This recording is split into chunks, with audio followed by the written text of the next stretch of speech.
Assalamualaikum warahmatullahi wabarakatuh. Baiklah teman-teman, di sini saya akan menjelaskan konsep biaya dalam akuntansi perpajakan. Di sini saya sendiri yang bernama Gina Zantia dengan NIM C0D022037. Baiklah teman-teman, kita memasuki ke slide pertama. Biaya menurut Undang-Undang Perpajakan. Dalam istilah perpajakan terdapat istilah deductible expenses yang dimana ini merupakan sebuah kebijakan atas biaya yang harus dikurangkan dengan cara menagih, mendapatkan dan memelihara penghasilan 3M dengan berdasarkan pada Undang-Undang Nomor 36 Tahun 2008. Ada 3 pendekatan, yaitu sebab, akibat, kausalitas, 2 pengakuan segera, 3 alokasi sistematik dan rasional. Beban-beban yang dapat dikurangkan penghasilan bruto bagi wajib pajak dalam negeri dan bentuk usaha tetap dibagi 2, yaitu beban atau biaya yang tidak mempunyai masa manfaat lebih dari 1 tahun, 2 beban atau biaya yang mempunyai masa manfaat lebih dari 1 tahun. Biaya yang tidak boleh dibebankan. 1. Pembagian laba dengan nama dalam bentuk apapun seperti dividen, termasuk dividen yang dibayarkan oleh perusahaan asuransi kepada pemegang polisi, dan pembagian sisa hasil usaha koperasi. 2. Biaya yang dibebankan atau dikeluarkan untuk kepentingan pribadi pemegang saham, sekutu atau anggota. 3. Pembentukan atau pemupukan dana cadangan kecuali cadangan piutang tidak tertagih untuk saham bank dan sewa dengan pihak opsi. 4. Premi asuransi kesehatan, asuransi kecelakaan, asuransi jiwa, asuransi dwiguna, dan asuransi beasiswa. 1. Penggantian atau imbalan sehubungan dengan pekerjaan atau jasa yang diberikan dalam bentuk natura dan kenikmatan. 2. Jumlah yang melebihi kewajaran yang dibayarkan kepada pemegang saham atau kepada pihak yang mempunyai hubungan istimewa sebagai imbalan sehubungan dengan pekerjaan yang dilakukan. 3. Pajak penghasilan dalam ketentuan ini adalah pajak penghasilan yang terutang oleh wajib pajak yang bersangkutan. 4. Biaya yang dibebankan atau dikeluarkan untuk kepentingan pribadi wajib pajak atau yang menjadi tanggungannya.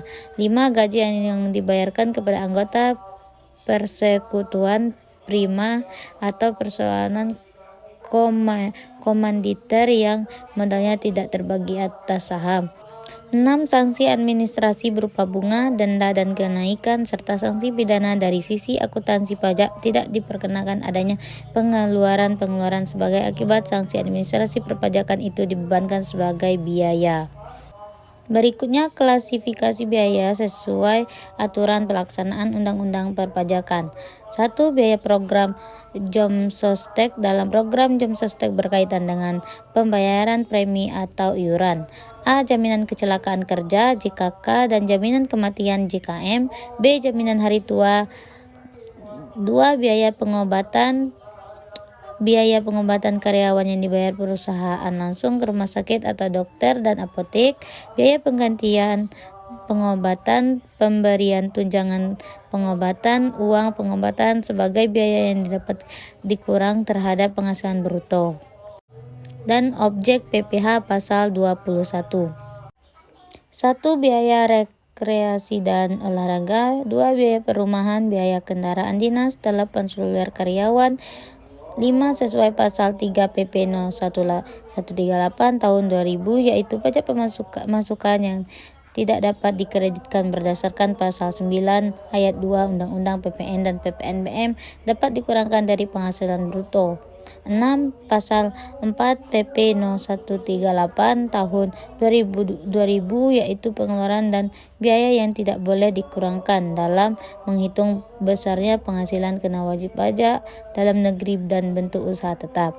7. Pemberian natura atau kenikmatan. 8. Biaya entertainment. 9. Pajak daerah dan retribusi daerah. Kompensasi kerugian.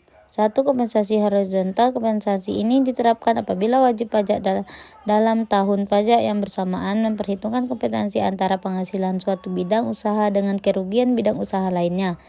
2. Kompensasi vertikal. Dalam kompensasi vertikal ini dilakukan yaitu dengan jalan wajib pajak mengompensasikan penghasilan suatu saham pajak dengan kerugian tahun sebelumnya. Undang-undang pajak penghasilan menganut kompensasi vertikal. Apabila penghasilan bruto dari wajib pajak dalam negeri dan dalam bentuk usaha tetap setelah dilakukan pengurangan sesuai dengan pengeluaran yang dikenakan seperti atas didapat kerugian, maka kerugian tersebut dapat dikompensasikan dengan penghasilan neto atau laba fiskal selama 5 tahun berturut-turut, dimulai sejak tahun pajak berikutnya sesudah tahun didapatnya kerugian tersebut. Nah, baiklah teman-teman, hanya ini yang dapat saya sampaikan. Jika ada salah kata saya mohon maaf. Saya akhiri dengan wabillahi taufiq wal hidayah. Wassalamualaikum warahmatullahi wabarakatuh.